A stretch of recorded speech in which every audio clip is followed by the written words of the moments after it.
देखिए BSc second year chemistry से related ये वीडियो है। इसमें डायरेक्टली मैं ऑब्जेक्टिव क्वेश्चन लेके आया हूँ। उसके पहले आपके लिए सजेशन है कि आप लोग पहले डिस्क्रिप्शन में जाइए। आपको 2 लिंक मैंने शेयर किए हैं, स्पेशली जो डी ब्लॉक से रिलेटेड 2 वीडियो हैं जिसमें मैंने पूरी डिटेलिंग दी है। उसको आप पढ़ के फिर ये क्वेश्चन करोगे तो ज़्यादा अच्छा रहेगा। तो चलिए क्वेश्चन शुरू करते हैं। मैंने यहाँ पर 4 क्वेश्चन लिए हुए हैं। क्वेश्चन नंबर 4 पे पहले आते हैं। देखिए मैं देखिए जो क्वेश्चन दिए गए हैं मैं उसके साथ साथ आपको ये भी बताता चलूँगा कि उन क्वेश्चंस में उनके अलावा मतलब एक तो डायरेक्ट क्वेश्चन है हमारा, एक उन क्वेश्चन से कुछ और भी क्वेश्चन निकल सकते हैं, तो उन पे भी आपको ध्यान देना है। जैसे the colour of Cu2Cl2 is. अब ये Cu2Cl2, यहाँ तो Cu2Cl2 लिख दिया, अब इसका आपको नाम मालूम होना चाहिए, है ना। तो मैं डिटेल लिखता चल रहा हूँ, आप भी कॉपी में लिखते चलिए। Cu2Cl2 है क्यूप्रस क्लोराइड। क्यूप्रस क्लोराइड को अगर हम आयंस में ब्रेक करेंगे तो देखिए क्या कैसे आयंस मिलेंगे। ये मिलेगा Cu2 2 प्लस 2Cl-, ये क्यूप्रस आयन है। अच्छा, Cu2Cl2 को ऐसे भी लिख देते हैं CuCl भी, ठीक है, ये ऐसे टूटता है। अब आपसे किसी ने पूछा इन दोनों में बेहतर फार्मूला कौन है, तो आप बताना कि CuCl जो है ये बेहतर फार्मूला नहीं है, Cu2Cl2 बेहतर फार्मूला है, अप्रूव्ड फार्मूला है। हाँ, एक्सेप्टेड हो जाता है वैलेंसी के पॉइंट ऑफ व्यू से। क्यूप्रस आयन है Cu2 2+, इसको हम Cu+ से भी रिप्रेजेंट कर सकते हैं। तो कलर इसका क्या होगा, उसके लिए हमको थोड़ा तरीका क्या है कि हमको इसका कॉन्फ़िगरेशन निकालना है, ठीक है। इसका कॉन्फ़िगरेशन हमको निकालना है किस तरीके से, देखिए ये हमारा Cu+ है, Cu होता है 29। देखिए एटॉमिक नंबर पेपर में कभी नहीं देते हैं, अगर दे दिया तो बहुत मेहरबानी उनकी। तो इसलिए पूरा आपको पीरियोडिक टेबल डी ब्लॉक और एफ ब्लॉक याद करके जाना, नहीं तो 2-3 क्वेश्चन आपके फंस जाएंगे, ठीक है। और उससे रिलेटेड वीडियो भी मैं लिंक शेयर कर दूंगा। पीरियोडिक टेबल को कैसे लर्न करें, 15 मिनट का खर्चा करिए, पीरियोडिक टेबल याद कर लीजिए, 2-3 नंबर आपके आराम से काम बन जाएगा। देखिए कॉपर 29 है, पहले कॉपर का निकालेंगे, मैं लास्ट का हिस्सा लिख रहा हूँ, 4s2 3d9 आएगा, मगर ये सही कॉन्फ़िगरेशन नहीं है, एक इलेक्ट्रॉन ट्रांसफ़र होता है। तो इसका सही कॉन्फ़िगरेशन, ये भी एक सवाल है कि कॉपर का सही कॉन्फ़िगरेशन क्या है, आप बताओगे ये है। इस सवाल में एक सवाल तो ये है, इससे रिलेटेड मैं 2 सवाल बना चुका हूँ। Cu2Cl2 का नाम, Cu2Cl2 में वो कलर्ड क्यों है, कॉपर के कॉन्फ़िगरेशन पे क्वेश्चन। आप देखोगे 4 मैं लिखूँगा, 4 से 10-12 क्वेश्चन आपके बनेंगे, ठीक है। तो ये 4s1 3d9 3d10, जब हम Cu+ करेंगे एक इलेक्ट्रॉन कम करेंगे, इलेक्ट्रॉन यहाँ से कम होगा, ये हो जाएगा 4s0 3d10, और अनपेयर्ड इलेक्ट्रॉन 10 को कैसे भरोगे, हुंस रूल लगाओगे, ऐसे भरोगे। इसमें एक भी अनपेयर्ड इलेक्ट्रॉन नहीं है, इसलिए ये हो जाएगा कलरलेस, और कलरलेस को ही हम वाइट कहते हैं, वाइट भी कलरलेस ही है। तो फिलहाल इसमें 4 ऑप्शन में आपको मिल गया आपका ऑप्शन नंबर बी। ये आपका देखिए क्वेश्चन नंबर 4 हुआ। एक्स्ट्रा जो बन गए वो बन गए, उनको जाने देते हैं, वो आप देखते चलिए, समेटते चलिए। अच्छा चलिए फिर मैं जो है इसको साफ कर देता हूँ इस हिस्से को। अब देखो 4 क्वेश्चन में से अब मैं आपको इसी में क्लियरली 5वां क्वेश्चन बना रहा हूँ। देखिए यहाँ पर 5वां क्वेश्चन क्या है, यहाँ पर मैंने कर दिया Cl2, बिल्कुल फ्रेश क्वेश्चन हो गया। The colour of CuCl2 is, अब देखो CuCl2 का नाम है क्यूप्रिक क्लोराइड। एक और मैं क्वेश्चन छुपा देता हूँ, कॉपर की 2 वैलेंसी होती हैं +1 +2, जो कम वाली वैलेंसी होती है उसमें लगाते हैं अस, ये बन जाएगा क्यूप्रस, ये बन जाएगा क्यूप्रिक। क्यूप्रस हो गया, क्यूप्रिक हो गया। अब आपको समझ में आ जाएगा ये क्यूप्रिक क्लोराइड है। अब देखिए किसी में भी अगर हमें कलर का फंडा देना है तो कलर का तरीका ये होता है कि आप उसको आयंस में ब्रेक करो। देखो ये मैंने आयंस में ब्रेक कर दिया। इस CuCl2 का जो कलर है वो डिपेंड करेगा इनके आयंस के कलर में। Cl- तो कलरलेस होता है। बोला यार ये कैसे मालूम है? अरे नमक खाते हो, NaCl है, Na+Cl-।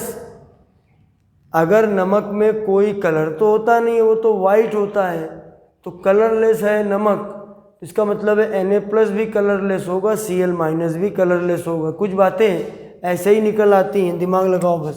तो देखो ये कलरलेस है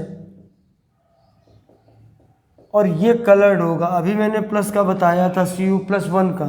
Cu2+ का कॉन्फ़िगरेशन आएगा 4:3D9, और जब ये 3D9 आएगा 1 2 3 4 5 6 7 8 9, देखिए एक अनपेयर्ड इलेक्ट्रॉन है, इसलिए ये कलर्ड होगा।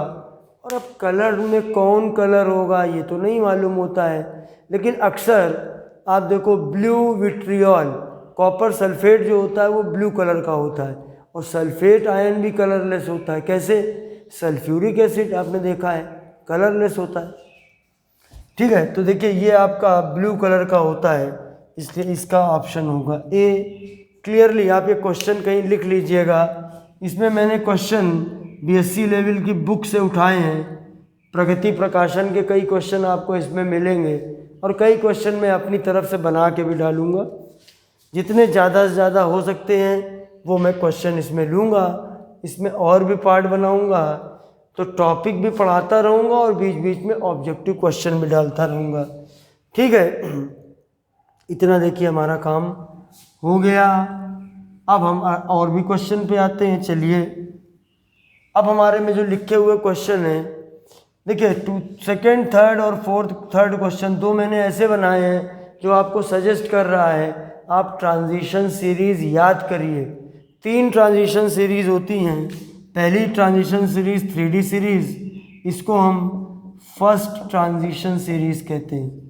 4D सीरीज़ सब मैंने पढ़ाया है फर्स्ट पार्ट में D ब्लॉक के। 5D third series, third transition series, और 6D इसको हम फोर्थ भी कह सकते हैं और इनकम्प्लीट भी कहते हैं। ये सीरीज़ आपको याद होनी चाहिए। अब देखिए आपसे पूछा गया which of the following element belong to second transition series. अब सेकेंड ट्रांजिशन सीरीज़ वाइजर, नब्मो, टकरू रहे पैदल आजकल, अगर याद है तो आप बना लोगे। ठीक है, तो सेकेंड ट्रांजिशन सीरीज़ को कौन बिलोंग करता है? तो अब आप इसके अंदर Fe है, वेनेडियम है, तो इसका आंसर होगा मॉलिब्डेनम, क्योंकि ये सेकेंड ट्रांजिशन सीरीज़ में है। आयरन, वेनेडियम और निकिल। देखिए नाम भी याद कर लेना, नाम भी पूछ सकते हैं कि MO का नाम क्या है। फिर हम आते हैं, देखिए सेकेंड हमारा हो गया third. Which of the following element belong to third series. Third transition series को कौन बिलोंग करता है? ये टेक्नीशियम है, स्कैंडियम है, पैलेडियम है और सिल्वर है। तो टेक्नीशियम, पैलेडियम और सिल्वर ये आपकी सेकेंड ट्रांजिशन सीरीज़ की हैं, मतलब 4D ट्रांजिशन सीरीज़ की, 4D सीरीज़ की हैं। स्कैंडियम जो होता है वो 3D सीरीज़ में होता है। तब आप देखिए आपके इतने क्वेश्चन हो गए। अब हम आते हैं क्वेश्चन नंबर 1 पे।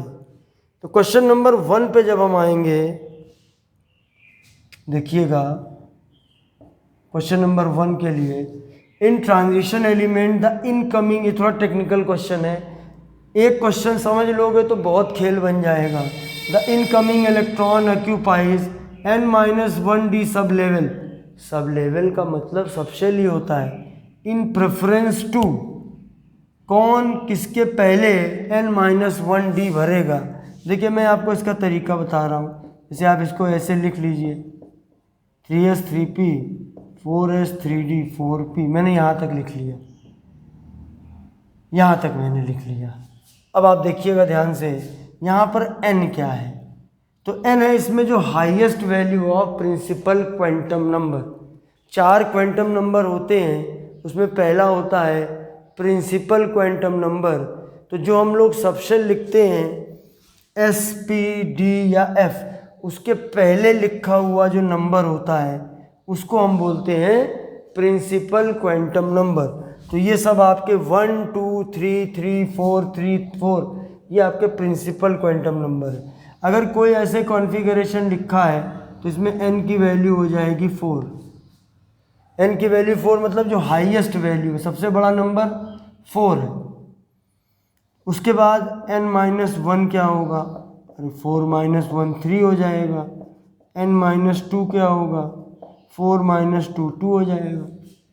अब आप देखिए इनकमिंग इलेक्ट्रॉन n-1d, देखिए ये n-1d है। n-1d के कभी पूछे n-1d के पहले क्या भरा जाएगा, तो भैया ns भरा जाएगा। n-1d के बाद में क्या भरा जाएगा, भैया np भरा जाएगा। सिंपल सा निकालने का तरीका। तो आप कॉन्फ़िगरेशन लिख लो और लिख के निकालो, इस तरह का एक आध क्वेश्चन आएगा, क्योंकि डी ब्लॉक में भी और एफ ब्लॉक में दोनों में इसकी ज़रूरत पड़ती है।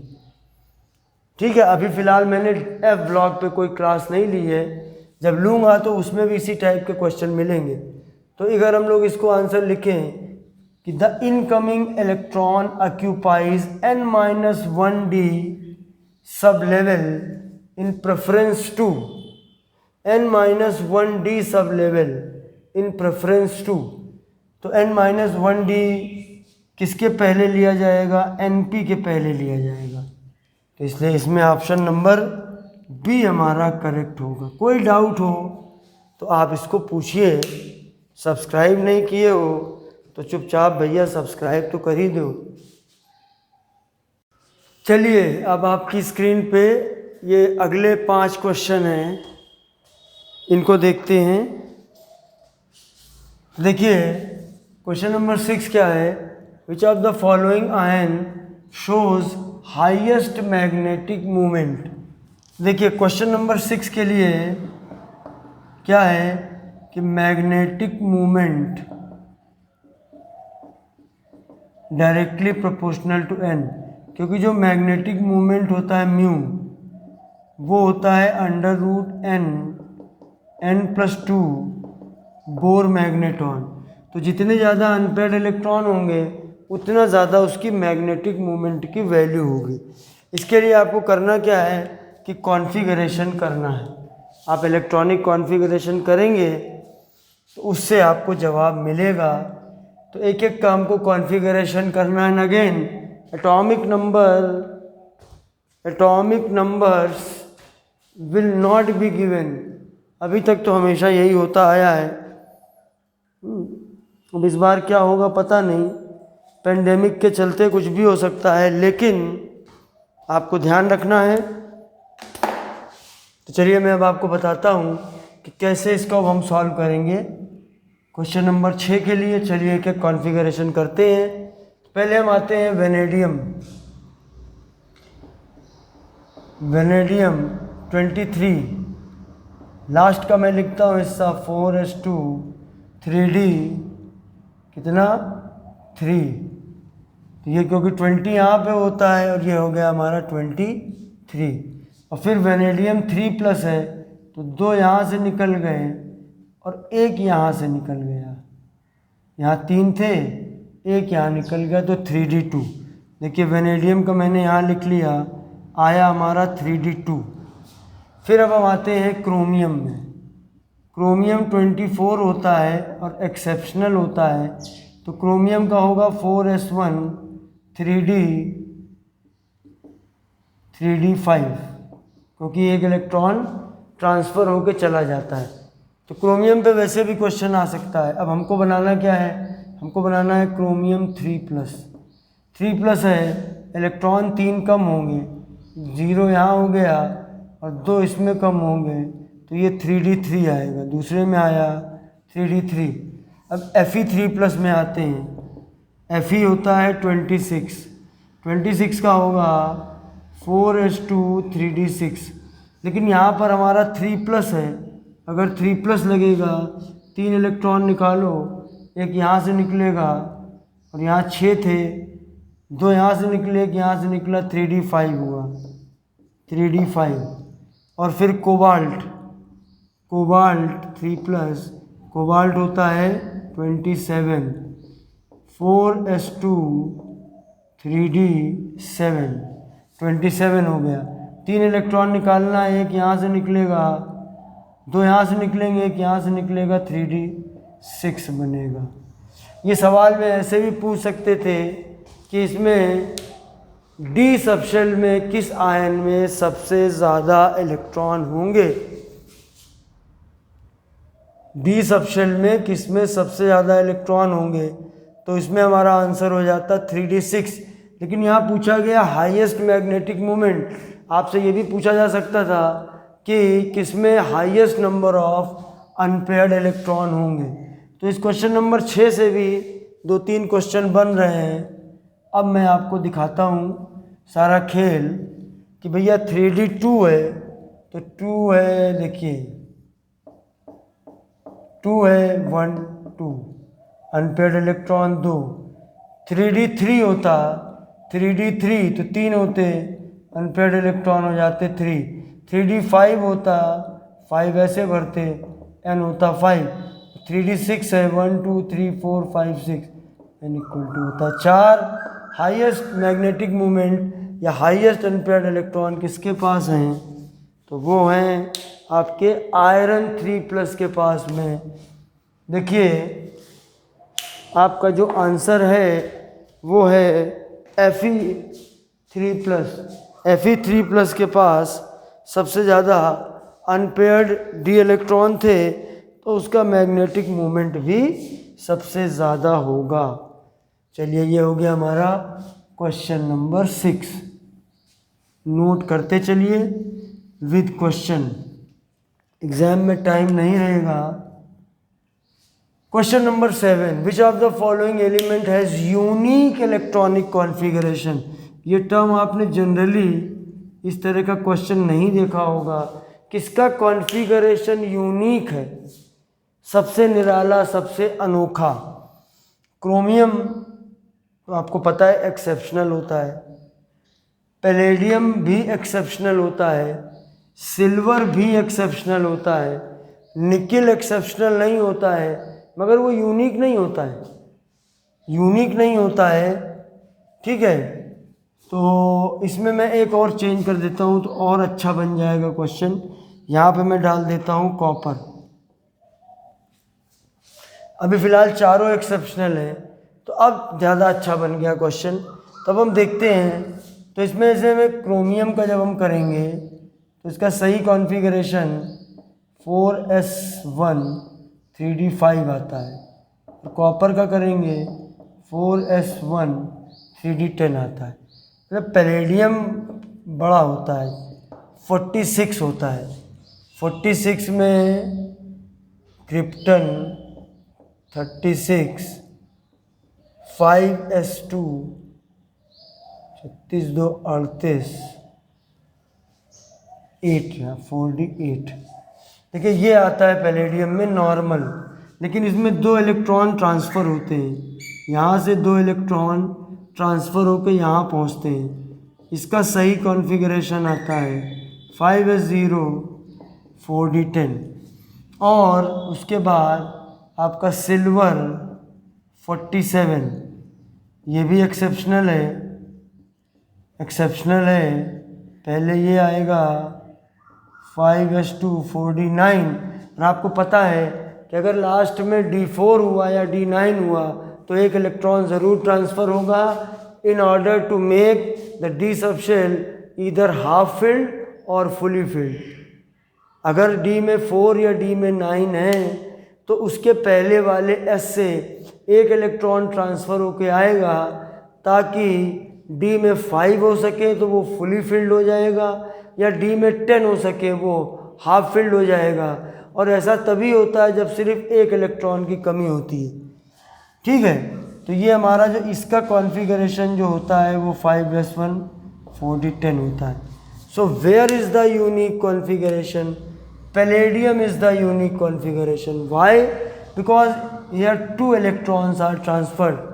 आप कॉपी पे लिख लीजिए, in palladium 2 electrons are transferred, while in all other exceptional cases of D block only 1 electron is transferred। बाकी सारे एक्सेप्शनल केसेस जो डी ब्लॉक के हैं 10 के करीब, उनमें सब में 1 इलेक्ट्रॉन ट्रांसफ़र होता है एस से डी में। बाकी अगर हम बात करें पैलेडियम की तो उसमें 2 इलेक्ट्रॉन ट्रांसफ़र होते हैं, तो ऑब्वियस है कि वो हमारा यूनिक हो जाएगा। तो हमारा क्वेश्चन नंबर 7 भी हो गया। थोड़ी सी जगह बना लेता हूँ। स्मार्ट बोर्ड नहीं है, लेकिन हम स्मार्टली काम ज़रूर कर सकते हैं। ठीक है, चलिए, तो हमारे 2 क्वेश्चन हो गए। और अब हम आते हैं क्वेश्चन नंबर 8 पे। The number of unpaired electron in a complex compound is 3। देखिए भाई, n की वैल्यू दी है 3। What is the value of magnetic moment? Magnetic moment की वैल्यू क्या होगी? तो बड़ा सिंपल सा क्वेश्चन है। Mu equal to √n+2 Bohr magneton √3 +2 √15। 16 होता तो बन जाता 4, लेकिन 15 है तो ये करीब करीब 3.9 के पास जाएगा। और इसमें ऑप्शन आपके पास में सी है। इनमें हमेशा ध्यान रखिए, मैंने बताया है, फिर से बता रहा हूँ, n की वैल्यू 1 2 3 4 5। डी ब्लॉक में किसी में भी अनपेयर्ड इलेक्ट्रॉन की वैल्यू 1 2 3 4 5 ही आ सकती है। इसके अलावा ये तो ज़ीरो आएगी। ठीक है, ज़ीरो आएगी तो मैग्नेटिक मोमेंट ज़ीरो हो जाएगा। अगर ये वैल्यू आ रही है तो म्यू की वैल्यू 1 पॉइंट समथिंग, म्यू की वैल्यू 2 पॉइंट समथिंग। ये बहुत अच्छा फंडा है, आपको इस तरीके के सवाल में टाइम कंज्यूमिंग है। अब इसमें हमको अनपेयर्ड इलेक्ट्रॉन 3 मिले तो आंसर 3 पॉइंट समथिंग ही आना चाहिए, हमें कुछ और करने की ज़रूरत नहीं है। तो हमारा ये क्वेश्चन नंबर 8 भी हो गया। फिर आगे बढ़ते हैं। Question number 9, which ion is coloured? कौन सा आयन हमारा कलर्ड है? चलिए इसको निकालते हैं। विच आयन इज कलर्ड? तो कलर्ड होने के लिए आपको पता है कम से कम एक अनपेयर्ड इलेक्ट्रॉन होना चाहिए डी सबशेल में। तो क्वेश्चन नंबर 9 में हमको कॉन्फ़िगरेशन करके देखना पड़ेगा। जैसे Cu हमारा होता है 4s1 3d10, तो Cu प्लस क्या होगा? एक इलेक्ट्रॉन 0, और 3d10 है, सारा भरा हुआ है, n की वैल्यू 0। जिंक आयन, जिंक होता है 30, कॉन्फ़िगरेशन 4s2 3d10, जिन 2 प्लस होगा, 2 इलेक्ट्रॉन 4s से निकलेगा, n की वैल्यू 0, ये भी कलरलेस। वेनेडियम 23 होता है 4s0 3d 4s2 3d3, और हमको मिला है वेनेडियम 3+। 3 इलेक्ट्रॉन निकालने हैं, 2 यहाँ से निकलेंगे, एक यहाँ से निकलेगा, 3d2 अनपेयर्ड इलेक्ट्रॉन 2, और अब टिटेनियम 4+, 4s2 नहीं, ये 22 होता है, ये 22 होता है, 4s2 3d2, 4 इलेक्ट्रॉन निकालने हैं, 4s0 3d0 अनपेयर्ड इलेक्ट्रॉन 0। तो कौन कलर्ड होगा? ये पहला कलरलेस, ये कलरलेस, ये कलरलेस, और ये हो जाएगा हमारा कलर्ड। तो आंसर होगा वेनेडियम 3+। और अब आते हैं हम क्वेश्चन नंबर 10 पे। क्या है हमारा question number 10? The number of unpaired electron in nickel 2+। कोई दिक्कत नहीं है, सीधा सीधा सरल सा सवाल है। निकिल होता है, इसमें देखिए एटॉमिक नंबर गिवन है तो दे सकते हैं, कभी कभी ज़्यादातर नहीं देते हैं। कानपुर यूनिवर्सिटी का ये इतिहास तो यही रहा है। ठीक है, मुझे भी पढ़ाते हुए 25 साल से ज़्यादा हो गया है, मुझे पता है कि बीएससी लेवल पे क्या होता है। अब आप देखिए निकिल है 28, तो 4s2 3d8, और ये निकिल 2+ है तो 2+ करने में इससे इलेक्ट्रॉन निकल जाएगा। बचा क्या हमारा 3d8, 1 2 3 4 5 6 7 8, 2 अनपेयर्ड इलेक्ट्रॉन है। तो ऑप्शन नंबर 2 हमारा करेक्ट है।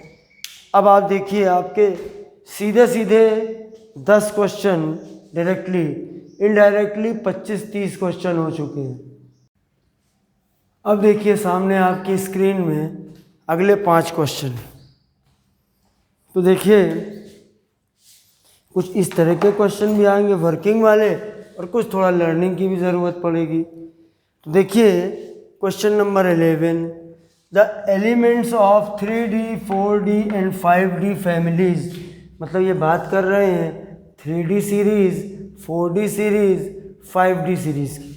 पहली ट्रांजिशन सीरीज़ 3D सीरीज़ होती है, क्योंकि वो पूछा जा सकता है कि भैया इनको 3D सीरीज़ क्यों कहते हैं।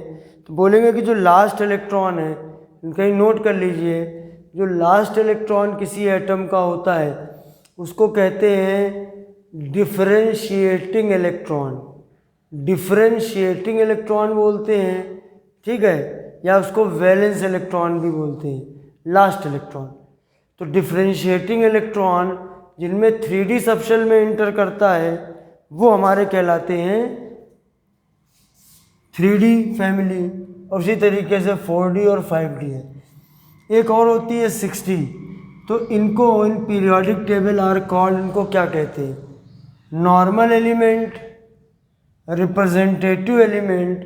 ये तो S ब्लॉक और P ब्लॉक एलिमेंट को बोलते हैं except inert gas. Inert gas को छोड़कर S ब्लॉक और P ब्लॉक के एलिमेंट को रिप्रेजेंटेटिव एलिमेंट बोलते हैं। कभी कभी उन्हीं को नॉर्मल एलिमेंट भी कह देते हैं।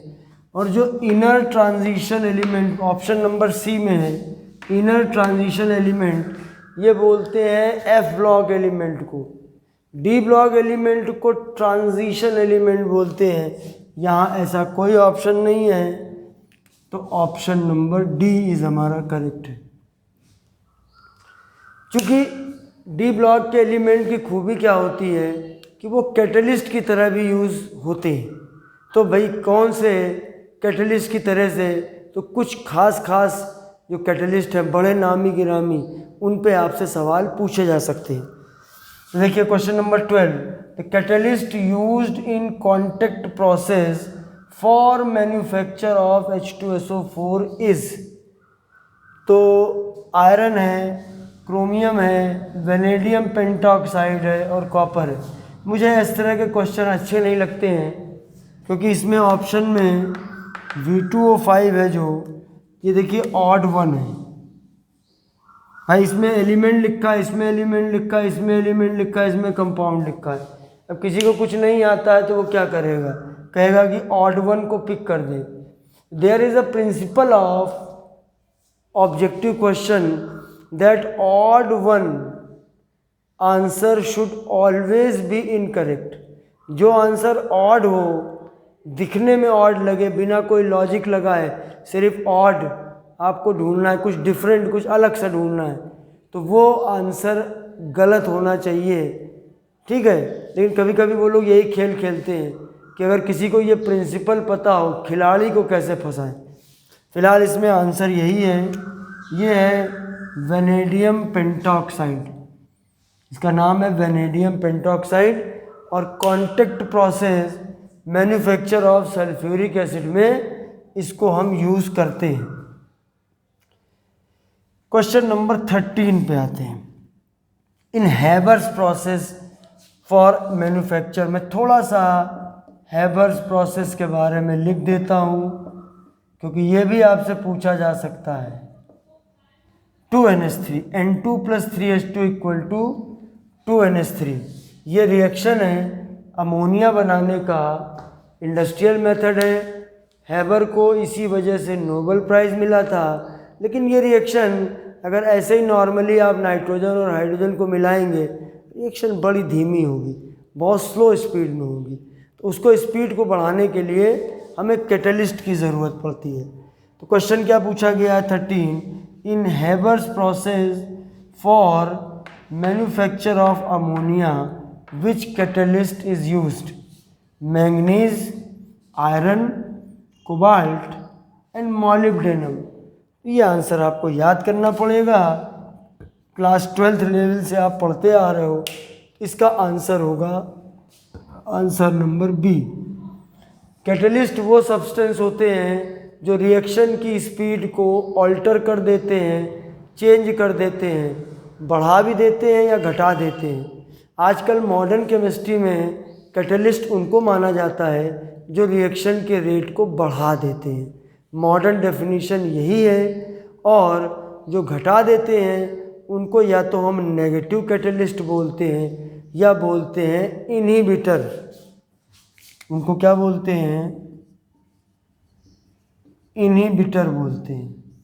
लेकिन फ़िलहाल यहाँ पर ये कैटलिस्ट है, रिएक्शन की स्पीड को बढ़ाने का काम करता है। तो ये हमारा देखिए क्वेश्चन नंबर 13 भी हो गया। अगला क्वेश्चन इसमें मैंने बनाया, in Haber's process which promoter is used? कौन से प्रमोटर को हम यूज़ करेंगे? किस प्रमोटर को हम यूज़ करेंगे हैबर्स प्रोसेस में? मैंगनीज, Fe, कोबाल्ट और मॉलिब्डेनम। मैं दो बातें और आपको बता रहा हूँ, उसको आप नोट कर लीजिएगा। एक होता है कैटेलिटिक प्रमोटर विच increases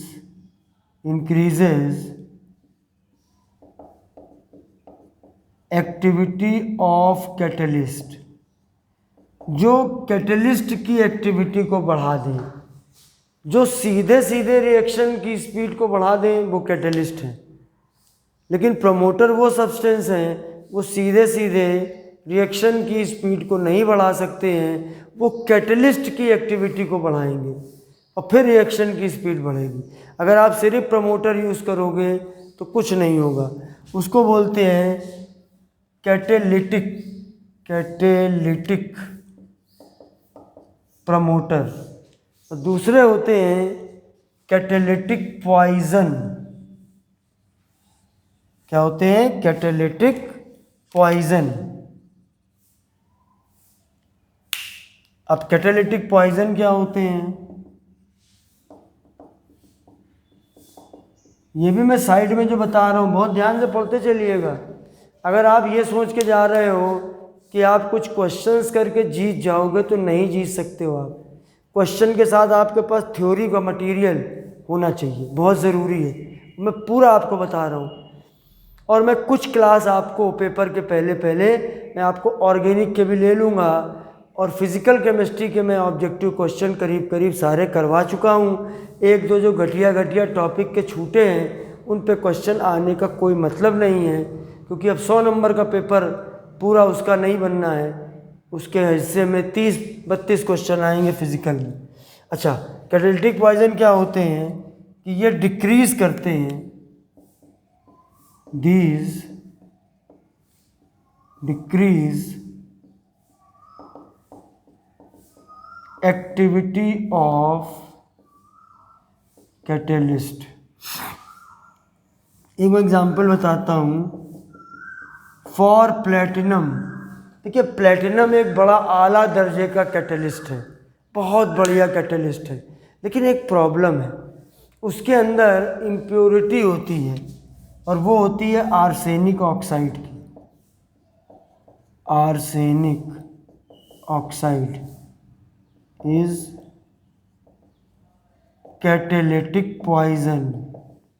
मतलब रोल तो प्लेटिनम का ज़बरदस्त होता है, लेकिन अगर आर्सेनिक ऑक्साइड की थोड़ी सी मात्रा भी उसके अंदर है इम्प्योरिटी के तौर पे, तो फिर वो अच्छा काम नहीं करेगा। अच्छा, उसके अंदर नहीं होता है प्लेटिनम के अंदर, लेकिन कुछ कंपाउंड लिए जाते हैं जिनके साथ उनकी रिएक्शन है, ख़ास तौर से सल्फ़र कंटेनिंग कंपाउंड, उनमें आर्सेनिक ऑक्साइड की इम्प्योरिटी हो सकती है।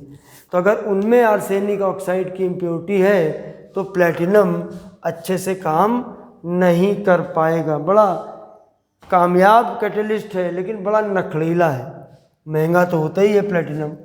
ठीक है, तो मैंने आपको 2 चीज़ें और बता दी। 15 आपके होने वाले हैं, लेकिन असल में अगर आप ध्यान से देखोगे तो 30-40 क्वेश्चन हो चुके हैं। तो ये हमारा देखिए क्वेश्चन नंबर 14 में प्रमोटर हेबर्स प्रोसेस में कौन सा होता है, वो होता है मॉलिब्डेनम यानी कि MO। तो मतलब कैटलिस्ट होता है उसमें Fe और प्रमोटर होता है उसमें molybdenum. Question number 15 rutile is an ore of. कुछ खास और भी पूछे जा सकते हैं, खास तौर से वो जिनकी मेटलर्जी पे कभी कभी क्वेश्चन आते रहे, तो उन पे क्वेश्चन ये बना सकते हैं। तो र्यूटाइल इज एन ओर ऑफ, तो ये ओर होता है देखिए आपका टिटेनियम का, ये ओर होता है आपका टिटेनियम का। और एक सवाल मैंने और बना दिया कि भैया र्यूटाइल का फॉर्मूला क्या होता है। तो इसका फॉर्मूला होता है TiO2। इसमें भी आपका एक सवाल बन जाएगा, सवालों पे सवाल। अब आपके टेक्निकली 15 क्वेश्चन और सही में देखो तो लगभग 40 क्वेश्चन तक हो चुके हैं। चलिए अब आखिरी में मैं आने जा रहा हूँ, आखिरी हिस्से में, और मैंने कुछ इस तरीके के क्वेश्चंस भी रखे हैं, एक एक करके देखते हैं। 15 के आगे 16 पे आते हैं। On heating a mixture of K2Cr2O7, नाम याद कर लो, potassium dichromate and NaCl with concentrate H2SO4, orange red vapour बनती है। ऑरेंज, ये सब याद करने की चीज़ है। ऑरेंज रेड वेपर इवॉल्व होती हैं, इनको क्या कहते हैं। अब देखिए इसमें जो कंपाउंड लिखा है CrOCl2, CrO2Cl, CrO2Cl2 और Cr2OCl2। तो इसमें सीधे सीधे आपको मैं बता दूं कि इसमें बाकी कंपाउंड फार्मूले होते ही नहीं हैं, ये कंपाउंड होता है, यही हमारा ऑप्शन करेक्ट है। इसको कहते हैं क्रोमिल क्लोराइड। इस कंपाउंड का जो नाम है CrO2Cl2 का, वो है क्रोमिल क्लोराइड। अगर क्रोमिल क्लोराइड आपको समझ में आ जाए, इसका नाम, इसका फार्मूला, और ये बहुत इंपॉर्टेंट रीजेंट है, क्लास 12th से ही आपका नज़र आता रहा है ऑर्गेनिक केमिस्ट्री में, इसलिए ये हमारा C ऑप्शन इसका करेक्ट है। ठीक है, अब इसमें क्रोमिल क्लोराइड के थोड़ा सा स्ट्रक्चर का भी आपको आइडिया होना चाहिए। थोड़ी मैं जगह बना लेता हूँ, ये थोड़े क्वेश्चन बड़े बड़े हैं, मैंने कोशिश करी है कि D ब्लॉक के हर तरह के क्वेश्चंस में ले लूँ। ज़्यादा टफ क्वेश्चन के पीछे मत पड़ो, कोई फ़ायदा नहीं है। देखिए CrO2Cl2 ऐसे बनेगा, ये देखिए ये बन जाएगा। क्रोमियम की यहाँ पर कोवैलेंसी 6 है, 1 2 3 4 5 6, और क्रोमियम की कोवैलेंसी 6 रह सकती है।